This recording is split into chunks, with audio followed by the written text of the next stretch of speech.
এই আমাৰ আগতে গৈছে তেওঁ নিজে কৈছে আৰু দুইজনে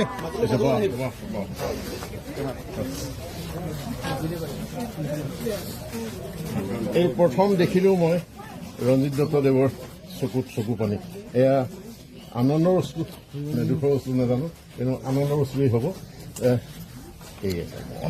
আবেগিক এটা মুহূৰ্ত চাইলেণ্ট হৈ গ'ল পিক চাইলেণ্ট হৈ গ'ল जिंदाबाद जिंदाबाद जिंदाबाद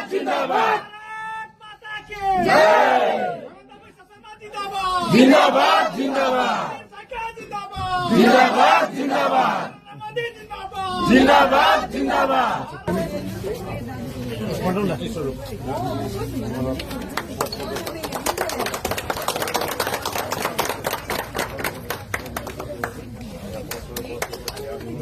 এই মুহূৰ্ত